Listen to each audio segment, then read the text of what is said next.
우리가 이제 하이델베르크 요리문답을 이제 보려고 합니다. 요리문답에서 이제 오늘 3번부터 5번까지 할 차례인데요. 우선 1번부터 이제 다시 봅시다. 1번은 생사 간의 유일한 위로가 무엇인가를 물었습니다. 유일한 위로, 살았을 때나 죽었을 때나 우리에게 유일한 위로가 무엇이냐? 유일한 위로가 뭡니까? 우리가 예수님의 피로 구원받아서 그리스도에게 속했다는 것입니다. 이것이 우리에게 유일한 위로입니다. 그리스도에게 속했기 때문에 우리의 모든 문제는 하나님께 속한 문제고 하나님께 가져갑니다. 예수님께서 그의 피로 값주고 우리를 죄와 마귀의 권세에서 구원하셨습니다. 그렇기 때문에 우리는 그리스도에게 속했습니다. 이것이 우리의 위로입니다. 하나님 나라 가는 그날까지 성령께서 우리를 지키시고 돌보실 것입니다. 이것이 우리의 위로입니다. 우리가 하나님의 자녀가 되었습니다. 하나님께서 우리를 은혜로 지키십니다. 이것이 우리의 위로입니다. 두 번째 질문은 유일한 위로를 얻기 위해서 무엇을 알아야 되느냐 하는 것이 두 번째 질문이었습니다. 여러분, 유일한 위로를 얻기 위해서 우리가 알아야 될 게 있어요. 뭘 알아야 됩니까? 우리가 죄인이라는 겁니다. 우리가 비참하다는 것입니다. 우리가 죄인이고 우리가 비참하다는 것을 알아야 돼요. 그리고 이 죄와 비참에서 어떻게 구원받을 수 있는가를 알아야 됩니다. 그리고 또한 우리를 구원하신 하나님께 어떻게 감사드릴 것인가를 알아야 됩니다. 여러분, 여기서 출발은 우리의 죄와 비참함을 아는 것입니다. 죄와 비참, 우리의 죄가 얼마나 심각한지, 우리가 얼마나 비참한 상태인지를 깊이 심각하게 알아야 빠져나가려고 노력할 거고 구원 얻으려고 노력할 것이기 때문입니다. 그래야 구원의 길을 찾아 나서지 않겠습니까? 만약에 우리 죄가 얼마나 심각한지, 우리가 얼마나 비참한 상태인지 알지 못한다면, 여러분, 병에 걸렸으면서도, 죽어가는 병에 걸렸으면서도 자기가 죽을 병이라는 사실을 모르고 자기가 얼마나 비참한지 알지 못한 상태에서 사는, 그래서 죽음의 길을 걸어가는 사람과 같은 것입니다. 그래서 우리의 죄와 비참을 알아야 됩니다. 이제 오늘부터 살펴볼 것이 것입니다. 우리가 어떻게 죄와 비참을 우리가 알 것인가. 오늘부터 이제 3번 보도록 하겠어요. 3번 봅시다. 3번은 제가 읽습니다. 답은 여러분이 읽으시면 좋겠습니다. 당신의 죄와 비참함을 어디에서 압니까? 여기 첫 세 번째 질문은 그것입니다. 우리의 죄와 비참함 어디서 알 수 있느냐? 답은 뭐예요? 하나님의 율법에서 알 수 있다. 하나님의 율법을 통해서 알 수 있다 하는 것입니다. 여러분, 죄와 비참함을 어떻게 하면 알 수 있을까요? 혼자 깊이 생각하면, 묵상하면서 또 혼자서 조용한 시간을 가지면서 이렇게 하면 알 수 있을까요? 여러분, 그렇게 해서 내가 얼마나 비참한지, 얼마나 힘든지 알 수 있을 거예요. 여러분, 알 수 있어요. 그러나 이건 정확하지 않아요.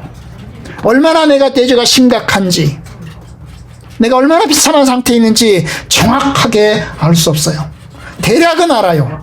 그러나 정확하게 알 수는 없습니다. 왜냐하면 죄가 무엇입니까? 죄는 하나님을 대적한 것입니다. 죄가 뭐라고요? 하나님을 대적한 것입니다. 하나님 앞에서 교만한 것이고, 하나님 앞에서 내중심적으로 살아가는 것이고, 하나님 앞에서 하나님을 멀리하는 것이고, 하나님을 떠난 것이 죄입니다. 그렇기 때문에 여러분, 그냥 혼자 조용히 있다고 해서 내 죄를 알 수가 없어요. 왜냐? 하나님을 알 수 없으니 내 죄, 그냥 내가 사람들로부터 왕따 당한다, 그냥 내가 돈이 없다, 그래서 힘들다, 이렇게 생각할 수는 있지만, 그러나 여러분, 나의 죄가 얼마나 심각한지는 몰라요. 왜냐? 하나님을 생각하지 않으면 나의 죄를 알지 못하기 때문입니다. 여러분, 비참이라는 게 뭡니까? 비참이라고 하는 것은 죄의 형벌입니다. 죄 때문에 이루어지는 대가입니다. 하나님의 심판을 의미하는 것입니다. 하나님으로부터 떨어져서 에덴 동산에서 쫓겨나고 온갖 질병과 죽음과 저주의 상태에 놓이게 된 것입니다. 이것이 비참이에요. 여러분, 죄와 비참은 서로 연결되어 있어요. 죄 때문에 비참한 상태에 처하게 되잖아요. 인간의 죄 때문에 에덴 동산에서 쫓겨났고, 인간의 죄 때문에 죽게 되었고, 인간의 죄 때문에 하나님의 심판 아래 놓이게 된 것입니다. 그러니 여러분, 이것이 연결되어 있어요. 그러니 자연적으로는 우리가 그냥 하나님 없이, 성경 없이, 율법 없이 그냥 나 혼자 생각해가지고는 나의 죄를 알 수 없고 나의 비참함의 본질을 알 수가 없어요. 여러분, 지난 주간에 아시는 대로 이제 이태원에서 참사가 일어났습니다. 여러분, 그 참사에 갔던 많은 젊은이들 축제를 즐기려고 갔어요. 그렇죠? 그런데 여러분, 그것이 심각한 참사죠. 150명이 넘게 죽었으니까요. 정부가 마땅히 해야 할 일을 감당하지 못했습니다. 안전을 지키는 일에 정부가 잘 못했어요. 그건 분명합니다. 근데 여러분, 이러한 참사가 지금만 있는 게 아니에요. 예수님 당시에도 있었습니다. 여러분, 예수님 당시에 망대를 건축하는 상황에서 망대가 무너져가지고 수십 명이 깔려 죽은 일이 있었습니다. 그때 주님 말씀하셨어요. 그 사람들이 딴 사람들보다 죄가 있어서 죽은 줄 아느냐? 그 죽은 사람들이 죄가 있어서 죽은 줄 아느냐? 너희들도 회개하지 않으면 다 이와 같이 망할 것이다. 여러분, 인간은 본질적으로 저주 아래에 놓여 있어요. 참사 아래에 놓여 있습니다. 이태원에 가신 분들만 참사에 있는 게 아닙니다. 그들은 육신의 참사를 입었습니다. 그러나 저와 여러분들에겐 뭐가 있어요? 우리 영혼의 참사가 있어요. 우리 영혼뿐만 아니라 우리의 생명의 참사가 있어요. 하나님의 영원한 심판, 하나님의 영원한 저주가 우리를 기다리고 있습니다. 여러분, 이태원 참사보다 훨씬 비참한 그 비참함이 우리를 기다리고 있습니다. 그러니 자연적으로 육신의 생각으로 알 수 없어요. 어떻게 알 수 있어요? 오직 율법 아래 섰을 때 알게 됩니다. 하나님의 율법 아래 섰을 때 내가 얼마나 죄인인지, 내가 얼마나 비참한 상태인지 알게 되는 것입니다. 어떤 사람들은 말합니다. 양심을 통해서 알 수 있지 않을까? 양심적으로 생각하면 알 수 있지 않을까? 그런데 여러분, 양심이라는 게 사람마다 달라요. 어떤 사람들은 좀 더 예민한 양심을 가진 사람이 있고, 어떤 사람은 좀 더 무딘 양심을 가진 사람이 있어요. 어떤 사람은 좀 더 악한 양심을 가진 사람들이 있어요. 그렇기 때문에 여러분, 죄에 대해서도 기준이 각각 달라요. 어떤 사람들은 다른 사람의 해코지 안 하기만 하면 된다고 생각해요. 어떤 사람은 다른 사람을 죽이지 않으면 된다고 생각해요. 어떤 사람은 다른 사람을 사기치지 않으면 된다고 생각해요. 그런데 여러분, 죄의 본질의 가장 첫 번째 출발은 뭐예요? 하나님의 법을 떠나는 것입니다. 하나님의 법에서 빗겨나가는 것이 죄입니다. 그것이 죄거든요. 그러니 사람들에 대한 게 아니에요. 하나님에 대한 것이 먼저이고 하나님에 대한 죄가 먼저인 것입니다. 그렇기 때문에 오직 하나님의 율법 앞에 섰을 때만 여러분, 우리의 죄와 우리의 비참함을 알게 됩니다. 하나님의 율법은 하나님께서 계시하신 것으로 우리가 무엇을 해야 하며 우리가 어떻게 살아야 하며 무엇을 하지 말아야 하는지를 가르쳐 줍니다. 하나님의 명령이 무엇인지, 하나님의 금지가 무엇인지를 우리에게 가르쳐 줍니다. 율법은 하나님의 법으로서 우리가 마땅히 지켜야 되는 도입니다. 그런데 그 도를 철저하게 잘 지키지 않으면 하나님의 심판에 거할 수밖에 없습니다. 하나님은 세상을 창조하셨고, 그리고 또한 피조된 인간에게 하나님의 법을 가르쳐 주었습니다. 그렇기 때문에 하나님 율법 앞에서 우리가 그 율법을 어긴 것을 우리가 알게 되는 것입니다. 여러분, 물론 율법을 피상적으로 보면 죄와 비참함을 모를 수 있습니다. 누가복음 10장에 보면 어떤 율법사가 예수님에게 와서 자기가 율법을 다 한다고 떠벌립니다. 누가복음 18장에 보면 부자 청년이 예수님에게 와서 내가 어렸을 때부터 계명을 다 지켰다고 이야기를 합니다. 그러나 율법사의 그 지식은 피상적이고, 그리고 그 부자 청년의 행동은 피상적인 행동입니다. 내가 무슨 죄가 있습니까? 내가 무슨 비참함이 있습니까? 나는 율법을 다 알고 있고 율법을 어렸을 때부터 다 지켜왔습니다. 나는 선하고 착한 사람이고 나는 좋은 사람입니다. 나는 악한 일을 하지 않았습니다. 나는 바르게 살아왔습니다. 여러분, 그렇게 본다면 자기의 비참함을 알지 못합니다. 그러나 그는 어리석은 사람들입니다. 왜냐? 하나님의 율법의 본질을 보지 못한 것이기 때문입니다. 이제 하나님 율법의 본질을 볼까요? 그것이 사문입니다. 사문, 제가 읽어보겠어요. 문, 답은 여러분 읽으세요. 하나님의 율법이 우리에게 요구하는 것은 무엇입니까?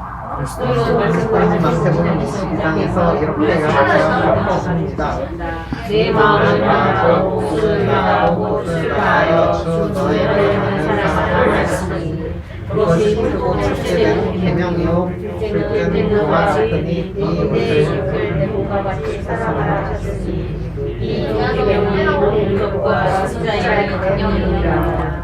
아멘, 아멘. 자, 예수님은 구약의 율법을 단 2개로 요약하셨습니다. 그것이 하나님의 사랑, 이웃 사랑입니다. 이것은 10계명에 이제 나와 있는 10개의 계명을 단 2개의 계명으로 축약한 것입니다. 여러분, 10계명은 이제 1계명부터 4계명까지가 하나님에 대한 것이고 5번째부터 10번째가 사람에 대한 것이죠. 아시는 대로 너는 나 외에 다른 신을 내게 두지 말아라. 오직 하나님만 유일하신 하나님으로 섬겨라. 다른 것은 절대로 안 된다. 2번째, 우상을 만들지 말고 절하지 말고 섬기지 마라. 보이는 하나님 안 된다. 보이는 신 안 된다. 오직 안 보이는 하나님. 그 안 보이는 하나님 앞에 본질적으로 하나님 앞에 서라. 3번째, 하나님의 이름을 망령되이 일컫지 마라. 하나님의 이름을 함부로 사용하지 마라. 하나님을 경외함으로 그 하나님의 용어를 사용하라. 안식일을 기억하여 지켜라. 하나님의 날, 축복의 날을 구별하고 그 날을 신실하게 잘 지켜라. 이것이 하나님에 대한 계명입니다. 1계명부터 4계명까지가 하나님에 대한 거죠. 그런데 그것을 예수님은 축약하시기를 네 마음을 다하고 목숨을 다하고 뜻을 다하고 힘을 다하여 주 너희 하나님을 사랑하라고 축약하셨어요. 그런데 이것은 예수님의 축약이 아닙니다. 이것은 신명기서 6장에 나오는 축약입니다. 신명기서 6장에 보면 6장 5절에 보면 이렇게 봅니다. 너는 마음을 다하고 뜻을 다하고 힘을 다하여 내 하나님 여호와를 사랑하라. 이거 신명기 6장 5절이죠. 신명기 6장 5절을 예수님은 단지 가져오셔서 인용했을 뿐입니다.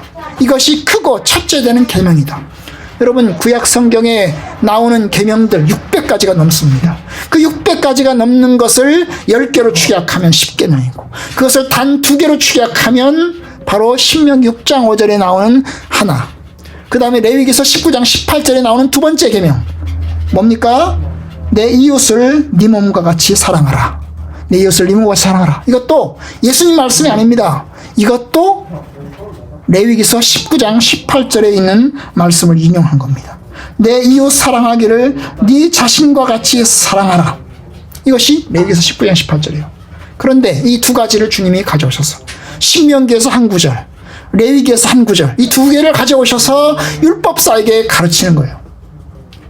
율법은 하나님을 사랑하고 이웃을 사랑하는 것이다. 이것이 계명이다. 하나는 크고 첫째 되는 계명이에요. 그것이 둘째 되는 계명이다. 그런데 이 2개의 계명이 온 율법과 선지자의 강령이다. 이것이 주님께서 말씀하신 것입니다. 여러분, 이 10계명은 보십시오. 지키기 어렵습니까? 쉽습니까? 여러분, 어려운가요? 쉬우신가요? 어떤 사람들은 말합니다. 이거 쉽지. 쉬운 거야. 그렇게 이야기를 합니다. 물론 2번째부터 시작해서 9번째까지는 좀 쉽습니다. 2번째부터 시작해서 9번째까지는 쉽습니다. 우상 만들지 않으면 되고 절하지 않으면 되고 섬기지 않으면 되고 하나님의 이름 망령되이 일컫지 않으면 되고 안식일을 기억하며 지키면 되고 부모님을 공경하면 되고 살인하지 않으면 되고 간음하지 않으면 되고 도둑질하지 않으면 되고 거짓 증거 안 하면 되지 뭐. 그런데 여러분, 어려운 계명이 뭔지 아세요? 첫 번째하고 10번째요. 첫 번째가 뭡니까? 나 외에 다른 신을 두지 마라. 나 외에 다른 신을 두지 마라. 오직 하나님만을 신으로 두라는 거죠. 다른 신은 절대로 안 된다는 거예요. 그런데 구약에 나오는 신들, 바알신과 아세라신이었어요. 이스라엘 백성들이 추구한 신, 이방나라 사람들이 섬기는 신, 바알신과 아세라신이었어요. 이 바알신과 아세라신의 본질이 뭡니까? 풍요와 축복입니다. 풍요와 축복입니다. 자식을 많이 낳고 부자로 살고 배부르게 살고 복을 많이 받아서 세상적으로 잘 사는 겁니다. 여러분, 이것이 이스라엘 백성들이 추구한 것입니다. 우리가 사람들이 다 그러잖아요. 세상에서 부자가 되고 자식 많이 낳고 그 자식들 잘 되고 성공하고 돈 많이 벌고 이것을 다 복으로 알잖아요. 우리가 그것을 다 추구하잖아요. 여러분, 바로 그것이 하나님 외에 다른 신이에요. 신약에는 바알신, 아세라신이 없어요. 그런데 신약에 나오는 신이 있어요. 두 개의 신이 나와요. 신약에. 하나의 신이 뭡니까? 맘몬입니다. 너희는 하나님과 재물을 겸하여 섬기지 못하느니라. 하나님과 재물을 겸하여 섬기지 못하느니라. 여러분, 근데 여기서 말하는 재물은 그냥 재물이 아니에요. 돈이 아닙니다. 하나님과 재물을 겸하여 섬기지 못하느니라. 예수님 말씀하셨잖아요. 그런데 여기서 말하는 재물은 우리가 생각할 때는 돈이죠. 아, 돈. 그건 내가 쓰는 거잖아. 쓰는 거잖아요. 그런데 여기서 말하는 돈은 그냥 돈이 아니에요. 뭐죠? 돈신입니다. 돈신. 돈신이라고요. 맘몬. 사람들이 떠받들고 사람들이 추구하고 사람들이 바라는 그 신, 그게 맘몬이라고. 너희가 돈신을 섬기지 마라. 결국 구약에 나오는 바알신, 아세라신과 신약의 맘몬은 같은 것입니다. 또 하나의 신이 나옵니다. 그것이 골로새 3장 5절에 나오는 거예요. 따라서 합시다. 탐심은 우상숭배니라. 뭐가요? 탐심이 우상숭배라고요. 여러분, 이 탐심이라는 신이 있는 거예요. 이게 사도 바울의 말씀인데요. 탐심이라는 신이 있는 거예요. 탐심이 뭐예요? 욕심이죠. 욕심이라는 신이 있는 겁니다. 이 욕심이라는 신이 우리 마음속에 자리 잡고 있는 것입니다. 여러분, 안 걸릴 사람 있어요? 너는 나 외에 다른 신을 섬기지 마라.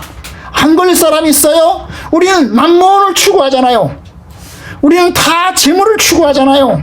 부자가 되는 걸 추구하고 복 받는 걸 추구하고 잘 사는 걸 추구하고 풍요롭게 사는 걸 추구하잖아요.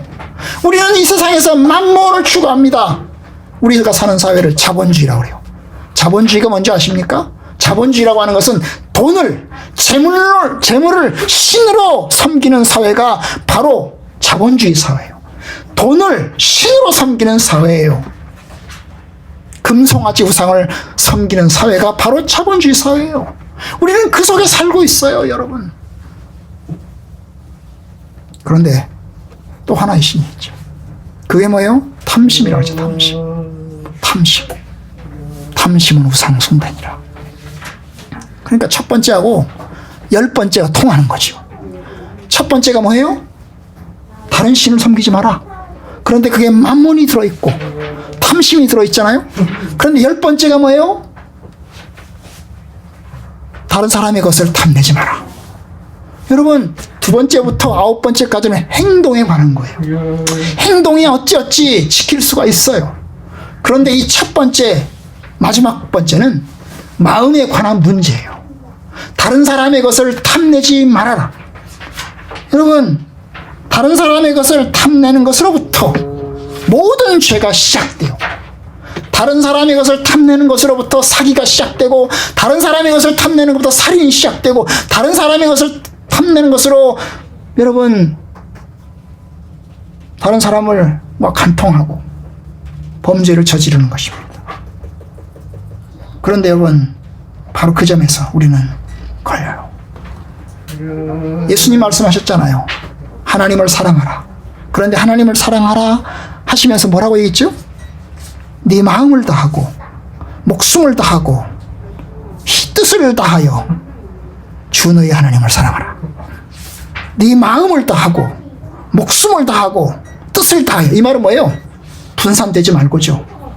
하나님과 만몬 이 둘 사이에 분산되지 말라는 거죠. 하나님에게 50%, 만몬에게 50% 이게 아니라는 거지요. 하나님에게 90%, 만몬에게 10% 이게 아니라는 거예요. 하나님에게 99%, 만몬에게 1% 그것이 아니라는 거예요. 오직 하나님에게 100%, 하나님에게 100% 하나님을 사랑하라는 거예요. 이것이 마음을 다하고 목숨을 다하고 뜻을 다하고 하나님을 사랑하라는 겁니다.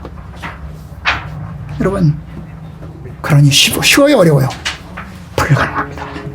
우리의 삶을 다해서, 우리의 마음을 다해서, 우리의 뜻을 다해서, 우리의 의지를 다해서 여러분 하나님을 사랑하라.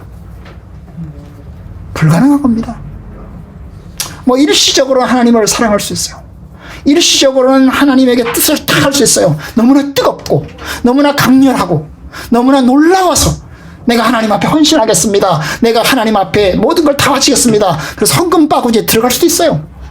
그렇지만 여러분 그 약속도 시간이 지나면 점점 희미해지고 점점 잊혀져 갑니다. 늘 항상 처음부터 끝까지 신실함을 지키기랑은 불가능한 것입니다. 여러분 두 번째 계명이 뭐라고 그랬죠? 이웃을 사랑하라고 그랬죠. 그런데 이웃 사랑하는 거 하면 되지 뭐. 이웃 사랑하지 뭐. 그런데 그 다음 뭐라고 그랬어요? 네 몸과 같이 하라고 그랬어요. 네 이웃을 내 몸과 같이 사랑하라 했습니다. 여러분 하나님을 일시적으로 사랑할 수 있고 일시적으로 절대적으로 사랑할 수 있어요. 그러나 항상 처음부터 끝까지 할 수 없어요. 마찬가지입니다. 여러분 사람들을 사랑하는 것도 일시적으로 할 수 있어요. 그러나 내 몸처럼 사랑할 수 없어요. 이 사회가 이렇게 많은 문제가 발생하는 것은 일단 공직자들 책임입니다. 여러분 공직자들이 국가의 일을 자기 일로 생각하지 않는 거예요. 자기 일로 생각하지 않는 거예요. 공직자들이 그 죽은 아이들의 목숨이 자기 자식이라고 생각해 보세요. 자기 자식이 그 자리에 들어가서 죽는다고 생각해 보세요. 잠이 오겠어요? 잠이 안 오죠. 여러분 부모가 죽으면 잊을 수가 있어요. 그러나 자식이 죽으면 그 자식에게 피를 토하는 것이고 일평생 따라다니는 겁니다. 그런데 요즘은 자식을 많이 낳는 게 아니잖아요. 한 명, 많아야 2명 낳잖아요. 한 명밖에 안 낳은 자식들인데 그 한 명을 잃어버렸습니다. 피를 토하는 겁니다, 여러분. 그게 자기 일로, 자기 문제로 생각하지 않는 거예요. 그냥 쟤네들 죽은 거야. 저 죽은 거야. 나하고 아무런 관계 없어. 라고 생각하는 겁니다. 이웃을 네 몸과 같이 사랑하라. 이웃을 네 몸과 같이 사랑하라. 정말로 그걸 깊이 생각하고 한다면 어때요? 모든 일에 걸어가는 길에 돌뿌리 하나도 걸려 넘어지지 않도록 하는 것이 그것이 이웃을 네 몸과 같이 사랑하는 거예요. 그렇지 않겠어요? 나만 안 걸리면 돼. 나만 안 쓰러지면 돼. 나만 안 죽으면 돼. 다른 사람이 죽든지 말든지. 이게 이웃을 사랑하는 게 아니란 말이죠. 여러분 여기서 실패하는 겁니다. 이웃을 네 몸과 같이 사랑하라. 다른 사람의 것을 탐내지 말아라. 여기서 아담이 실패하고, 여기서 이스라엘 백성들이 실패하고, 여기서 다윗이 실패하고, 여기서 우리가 실패하는 겁니다. 완전하게, 무결하게 하나님을 전적으로 사랑하고, 완전하고, 무결하게 이웃을 내 몸처럼 사랑할 수 있겠어요? 못하는 거예요. 그런데 그것이 율법이 요구하는 거예요. 율법이 요구하는 게 뭐라고요? 네 마음을 다하고 목숨을 다하고 뜻을 다해서 주 너희 하나님을 사랑해라. 이웃을 네 몸처럼 사랑해라. 그걸 못하면 우리는 율법을 어기고 있는 거예요. 우리는 하나님의 율법을 지키지 못하고 있는 거예요. 우리는 죄를 짓고 있는 거예요. 하나님 앞에 중대하고 심각한 죄를 짓는 거예요. 우리가 오늘 말씀 가운데서 신명기서 말씀을 읽었어요. 신명기서 27장을 읽었는데요. 27장을 보시면 이제 모세가 이스라엘 백성들을 이제 데리고 출애굽을 했어요. 그리고 이야기합니다. 너희들이 이제 요단강을 건너서 가나안 땅에 들어가게 되면 너희들이 에발산과 그리심산에 가서 그림심산과 에발산에 가서 그 사이 거기에 가서 너희들이 이제 하나님의 말씀을 선포해라. 하나님의 말씀을 선포해라. 그래서 축복하기 위해서 그리심산에 올라가고 저주하기 위해서 에발산에 올라가라. 이 두 사이 산이 있거든요. 그 산 사이에가 세겜이라는 도시가 있거든요. 세겜이라는 마을이 있는데 세겜이라는 마을을 보면 이 두 개의 산 사이에 딱 그 마을이 있는 거예요. 이쪽에 올라가서 이제 사람들이 세겜에 있고 이 얘기를 외치는 거지요. 그래서 이제 하나님의 말씀을 선포하는 거예요. 우상 숭배하면 저주를 받을 것이다. 부모를 경휼히 여기면 저주를 받을 것이다. 이웃의 경계표를 옮기면 저주를 받을 것이다. 맹인에게 길을 잃게 하면 저주를 받을 것이다. 과부의 송사를 억울하게 하면 저주를 받을 것이다. 이래가면서 이제 하나님의 말씀을 심판하는, 선고하는 거죠. 여러분, 이 말씀을 안 지키면 어떻다고요? 저주를 받는다는 거예요. 이 말씀을 지키면 축복을 받는다. 안 지키면 그냥 저주는 없다. 그냥 지키면 축복을 받는다. 안 지키면 저주를 안 받는다. 그러면 얼마나 좋겠어요. 축복만 받으면, 그러면 축복 안 받으면 되지 뭐. 그런데 여기서의 말씀은 뭐예요? 안 지키면 축복을 받는다, 그 정도가 아니고 안 지키면 저주를 받는다는 거예요. 안 지키면 저주를 받는다는 거예요. 그래서 마지막 계명이 뭐라고 그랬어요? 이 율법의 말씀을 실행하지 않는 자는 저주를 받을 것이다. 이 율법의 말씀을 실행하지 않는 자는 저주를 받을 것이다. 여러분, 그러니 심각한 거죠. 하나님 율법의 말씀을 안 지키면 복을 못 받는 건 고사하고 저주를 받는다는 겁니다. 이것이 하나님의 말씀의 본질입니다. 축복을 받는 건 고사하고 저주를 받는다. 이것이 하나님의 말씀, 율법의 본질이에요. 우리는 어떨까요? 지킬 수 있을까요? 이것이 5번이죠. 5번은 당신은 이 모든 것을 온전히 지킬 수 있습니까? 아닙니다. 나에게는 본성적으로 하나님과 이웃을 미워하는 성향이 있습니다. 네. 자, 절대적으로 하나님을 사랑하고 절대적으로 이웃을 사랑할 수 있을까? 그렇지 못하죠. 아까 보았던 것처럼 1계명, 10번째 계명 불가능하죠.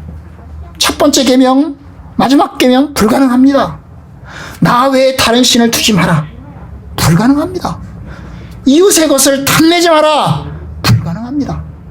하나님을 사랑하되 목숨을 다하고 힘을 다하고 뜻을 다해서 하나님 사랑하라.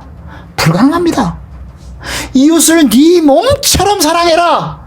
불가능합니다. 여러분, 우리는 절대적으로 하나님 사랑하지 못합니다. 하나님을 최고로 높이지 않습니다. 하나님의 뜻에 절대적으로 순종하지도 않습니다. 이웃을 사랑하지도 않습니다. 우리는 다 자기중심적입니다. 다 나중심적입니다. 그러니 우리는 모두 다 아담의 후예이고 모두 다 가인의 후예입니다. 가인이 뭐라고 얘기합니까? 내가 내 아우를 지키는 자입니까? 자기 동생을 죽여놓고 하나님께서 물어요. 아벨이 어디 있느냐? 네하고 아벨이 어디 있느냐 물을 때 분명히 죽였어요. 죽여놓고도 이야기를 하는 거예요. 하나님, 내가 내 동생을 지키는 자입니까? 그런데 여러분, 우리는 그렇게 물어요.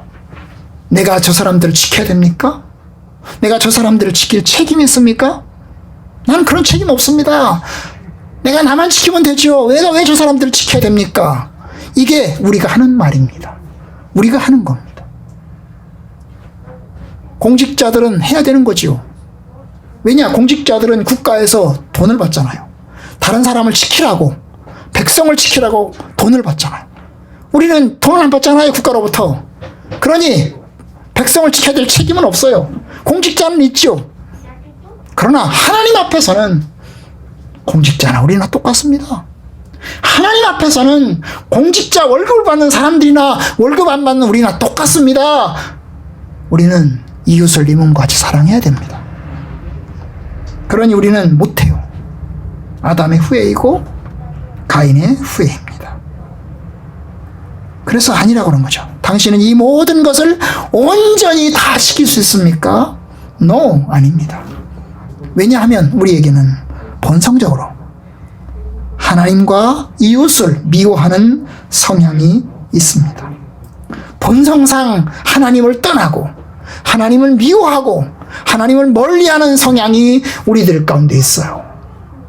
하나님에게 도망치고 하나님께로부터 멀어져서 더 멀리 가고 싶고 하나님의 뜻에 순종하지 않고 싶고 하나님의 뜻에 따르지 않고 싶고 내 마음대로 살고 싶은 마음이 우리들 속에 있습니다. 이것이 죄죠. 우리의 본성 속에 우리의 죄가 있는 겁니다. 하나님의 명령과 반대되는 삶을 살고 싶은 마음이 있는 겁니다. 공공장소에서 이제 좀 시끄러우니까 어떤 사람이 이야기를 합니다. 좀 조용히 좀 해주십시오 라고 이야기합니다. 지적받기 전까지는 내가 시끄러운 줄 잘 몰랐고 이것이 시끄러운 줄 몰랐어요. 사실 사람마다 좀 다르잖아요. 어떤 사람 좀 예민한 사람이 있고 어떤 사람 좀 둔한 사람이 있잖아요. 근데 아마 예민한 사람이 얘기했겠죠. 좀 조용히 해주세요 라고 얘기를 했어요. 그 말씀을 듣고 나서 어떤 사람은 알았다, 미안합니다, 네, 조용히 합니다, 입 확 다무는 사람이 있어요. 그런데 어떤 사람은 이야기합니다. 야, 네가 뭔데? 야, 웬 잔소리냐? 네가 시끄럽다! 이렇게 이야기합니다. 여러분, 그 사람에겐 법이 없는 겁니다. 그 사람에겐 법이 없는 거예요. 어떤 사람은 시끄럽다고 얘기하면 알았습니다, 미안합니다 하고 입 다무는 사람이 있고 어떤 사람은 따지는 사람이 있는 겁니다. 우리의 문제. 그러면서 이 사람은 하던 대로 해요. 시끄럽게 하던 대로 계속 시끄럽게 합니다. 그러면 조용히 해주세요 라고 말했던 사람 어떻게 할 도리가 없어요. 공직자가 아니고 경찰도 아니고 아무것도 아니기 때문에 그 사람을 처벌할 힘이 없어요. 뭐 주먹이라도 세면 한 대 쥐어박기라도 할 텐데 주먹도 힘이 없잖아요. 뭐 어떻게 해요? 그냥 할 수 없죠 뭐. 그래요. 승질 나면서도 하겠죠, 그죠? 처벌할 권한이 없기 때문에 그냥 내버려 둘 수밖에 없습니다. 이 인간사의 모습이에요. 이게 인간사의 모습. 그래서 어떤 면에서는 국가가 법을 만드는 거죠. 그래서 법을 만드는 겁니다. 공공장소에서 담배 피우지 마시오. 공공장소에서 시끄럽게 하지 마시오. 요새같이 버스를 탈 때는 마스크를 쓰시오. 마스크를 쓰지 않으시면 처벌을 받을 수 있습니다. 여러분, 우리의 인간 살다 보니까 법이 많아져요.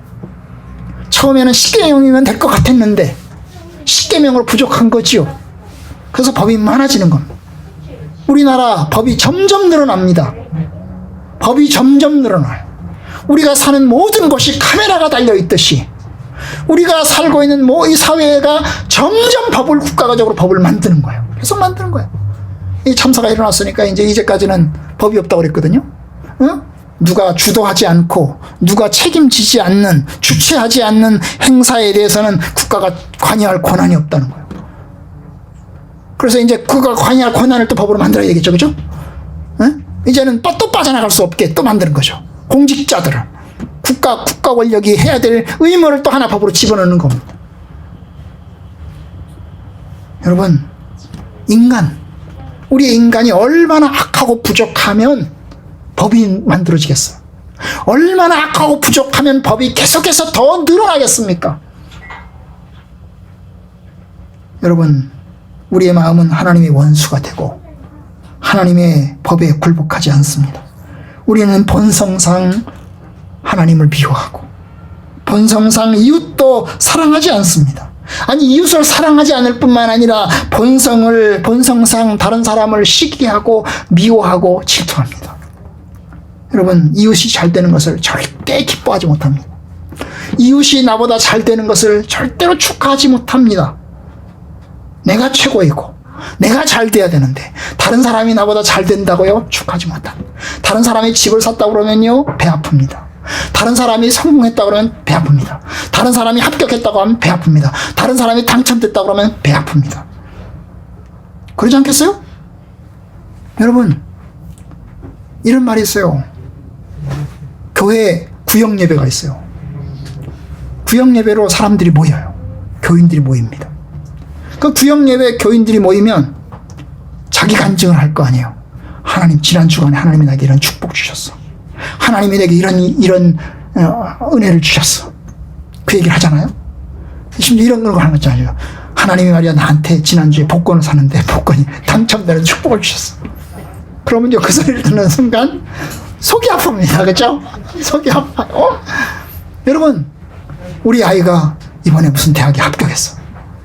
그 소리를 듣는 순간 집에 와서 자기 아이에게 다그칩니다. 이놈아, 누구야, 집사님, 내 아이는 대학을 들어갔다는데 너는 도대체 뭐하고 있는 거냐? 그래요.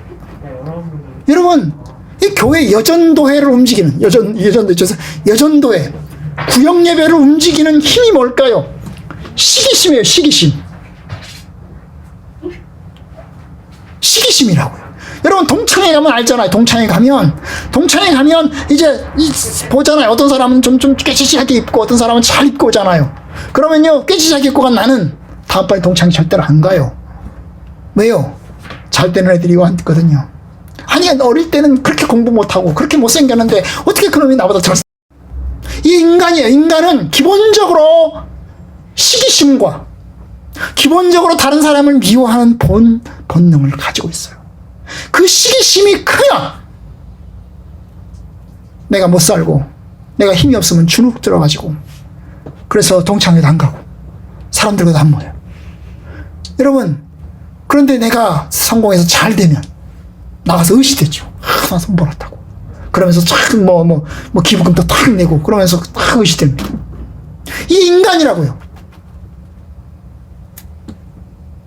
자기가 이웃보다 귀중하기 때문에, 다른 사람보다 귀중하기 때문에 나는 중요하고 다른 사람은 별로 안 중요합니다.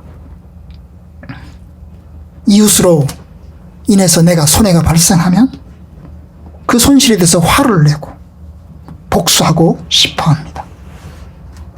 이것이 하나님의 계명 앞에서 우리의 인간의 죄된 본성인 것입니다. 우리는 어그러지고 굽어진 세대입니다. 이것이 죄인이에요. 모든 것을 온전히 지킬 수 있어요? 본성적으로 하나님과 이웃을 미워하는 성향이 있습니다. 아닌 사람이 있어요? 나는 그렇지 않아. 나는 이 율법의 말씀을 온전히 100% 철저하게 지킬 수 있어. 못합니다. 저도 못해요. 저도 죄인이에요. 저도 연약합니다. 얼마나 약한지 몰라요.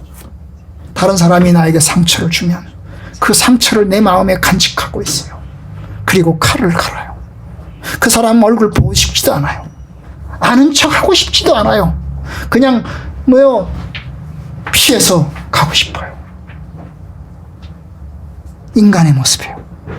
구수인이 그 피부를 율표범이 반점을 변하게 할 수 있느냐? 할 수 있을진데 악에 익숙한 너희도 선을 행할 수 있을 것이다.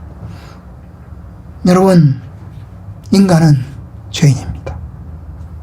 로마서의 본 말씀을 보면 이야기하잖아요. 얼마나 단정적으로 이야기를 합니까? 로마서 3장 우리가 읽었는데요. 3장 9절 우리는 나으냐 결코 아니라 유대인이나 헬라인이나 다 죄 아래 있다고 선언하였느니라. 다 죄 아래 있다고. 유대인이든지 이방인이든지 누구든지 다 죄 아래 있다고 선언했다. 그러면서 이야기하잖아요. 기록된 바 의인은 없나니 하나도 없고 깨닫는 자도 없고 하나님을 찾는 자도 없고. 아니, 나는 하나님을 찾잖아요. 나는 하나님을 깨닫잖아요. 나는 의인이잖아요. 그래도 의인은 한 사람이라도 있잖아요 라고 이야기하고 싶어요. 그런데 성경이 선언합니다. 모든 사람이 죄인이다. 모든 사람이 악하다. 선을 행하는 사람은 한 사람도 없다. 하나도 없다. 이것이 성경의 율법에서의 말씀이에요. 19절 우리가 알거니와 율법 아래 율법이 말하는 바는 율법 아래에 있는 자들에게 말하는 것이니 이는 모든 입을 막고 사람들의 모든 입을 틀어막고 온 세상으로 하나님의 심판 아래 있게 하며 하네요. 결국 모든 사람이 죄인이라는 거죠. 모든 이가 하나님의 심판 아래 있다는 거죠. 어느 누구도 하나님 앞에 나 의롭소, 나 깨끗하여, 나는 선하게 삽니다 라고 말할 수 있는 인간이 한 사람도 없다는 거예요. 철저하게 악하다는 겁니다. 20절 그러므로 율법의 행위로 그의 앞에 의롭다 하심을 얻을 육체가 없다. 율법의 행위를 가지고 하나님의 말씀을 가지고 성경을 가지고 의롭게 될 수 있는 사람 한 사람도 없다. 이것이 성경에 말하는 바입니다. 아까 말했죠. 하나님의 말씀을 안 지키면 복을 받는 건 고사하고 저주를 받는다고요. 하나님의 모든 계명을 하나라도 다 지켜야 된다는 거예요. 여러분 10계명에서 1번부터 시작해서 9번까지 지켰다고 쳐봐요. 1번부터 9번까지 지켰어. 그러니 나는 된 거야. 나는 90점이야. 90점이야. 그런데 여러분 10번째 계명을 어겼어요. 그럼 90점인가요? 빵점인가요? 우리가 생각할 때는 90점이죠. 그래도 나는 첫 번째부터 9번째까지는 지켰어. 나는 90번이야. 90점이야. 그런데 성경은 말합니다. 그 마지막 한 부분을 못 지켰기 때문에 첫 번째부터 9번째까지는 지켰지만 마지막 하나를 못 지켰기 때문에 다 어긴 것이 되는 거예요. 다 어긴 것이 되는 거예요. 이것이 성경이 말하는 거예요. 왜냐? 모든 것을 다 지켜야 돼요. 첫 번째부터 시작해서 다 지켜나가다가 하나를 못 지켰어요. 그런데 그 하나 못 지킨 것 때문에 결국 인간은 죄인이라는 거예요. 하나 못 지킨 것 때문에 90점이 아니고 80점이 아니고 빵점이라는 겁니다. 결국 우리는 저주 아래 있어요. 결국 우리는 하나님의 율법에 의해서 하나님의 심판을 받을 수밖에 없고 우리의 죄는 하나님의 저주를 받을 수밖에 없습니다. 인정되시나요? 율법의 선고 아래서 우리가 슬픔과 절망을 가집니다. 오라 나는 곤고한 사람이로다. 이 사망의 몸에서 누가 나를 건져낼꼬. 하나님, 나는 저주받은 사람입니다. 이 죽은 저주에서 내가 어떻게 내가 빠져나올 수 있겠습니까? 이것이 우리가 몸부림치고 하나님 앞에 부르짖어야 하는 것입니다. 하나님의 율법 앞에서 우리 자신을 부르짖어야 합니다.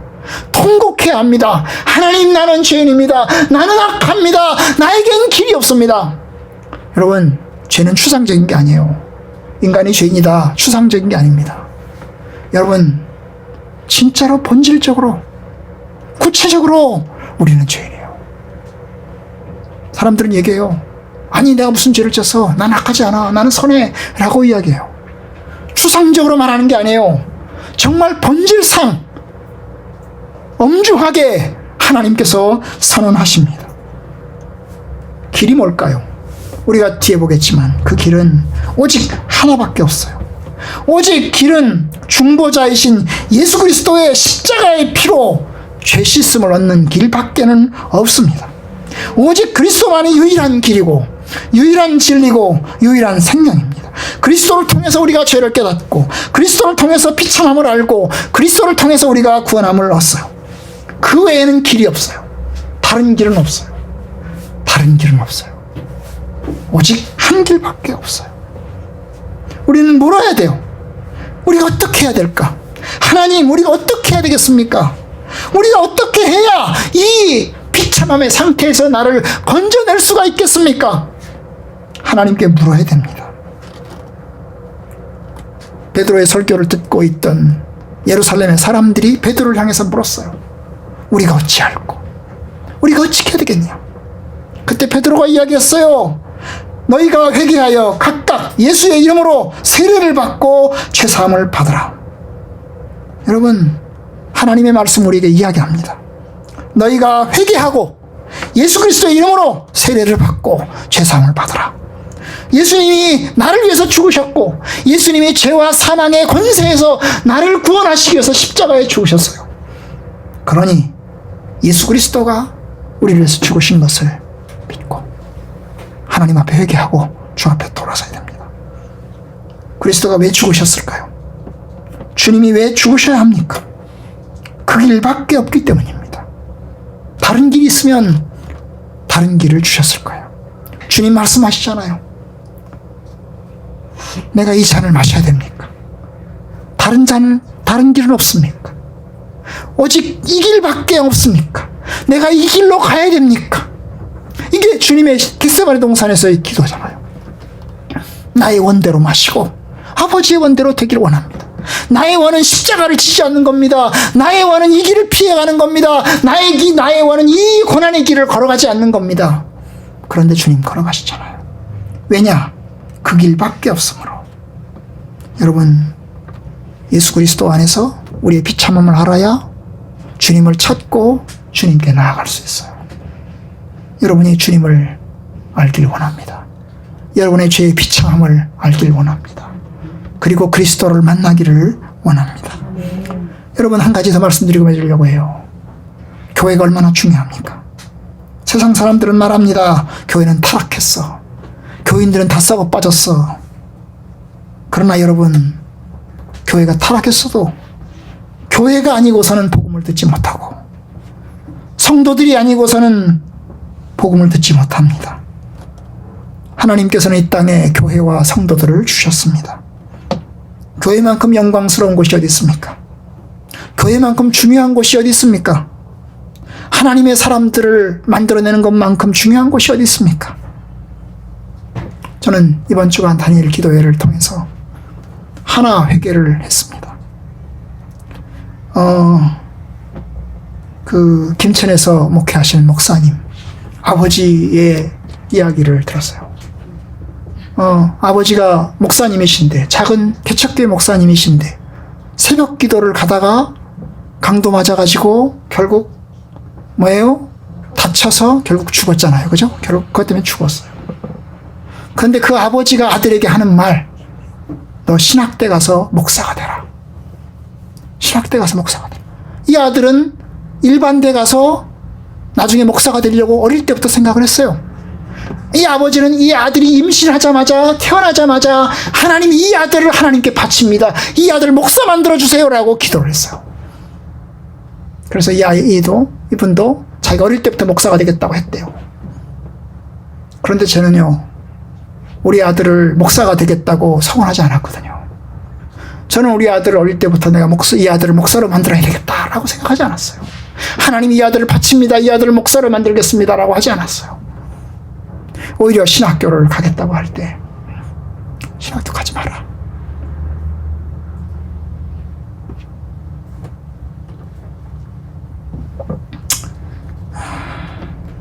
가지 마라.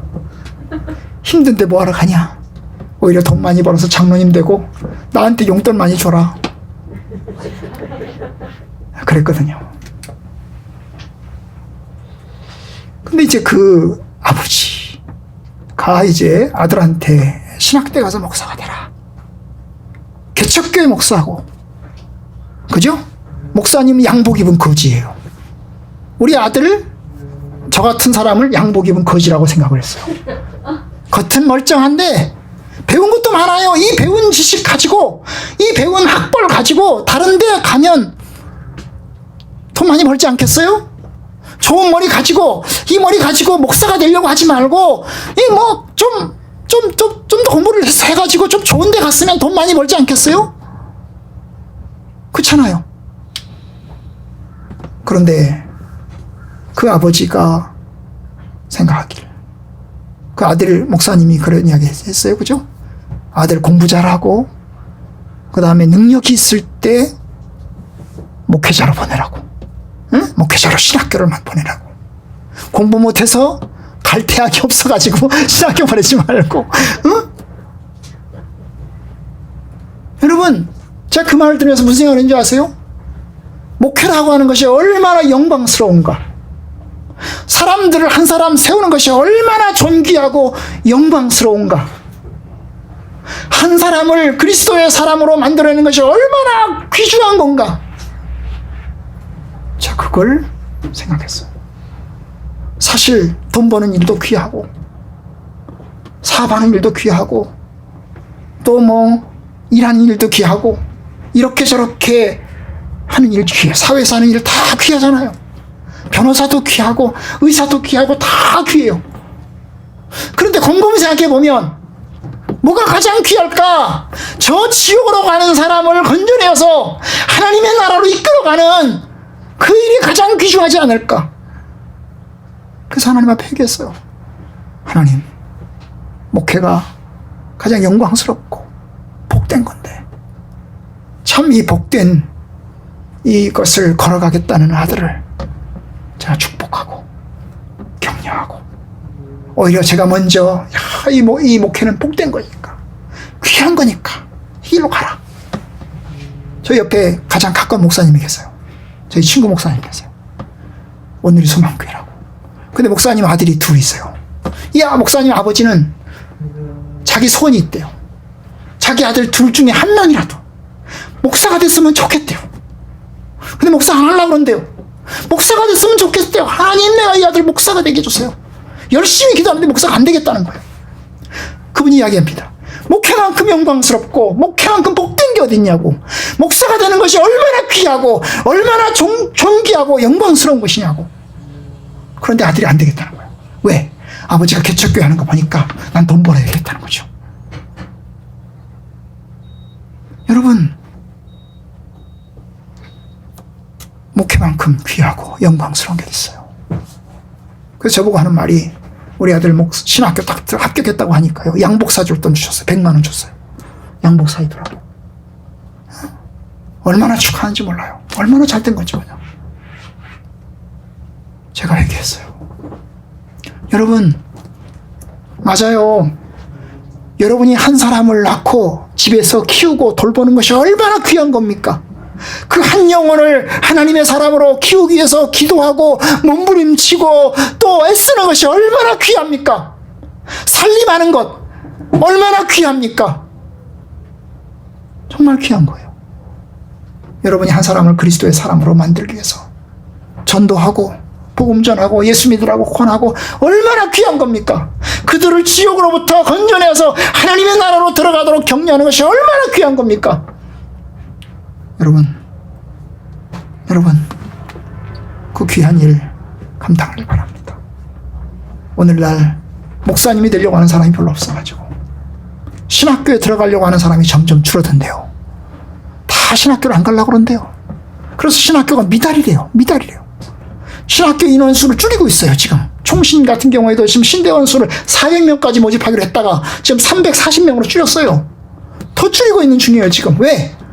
미달되니까.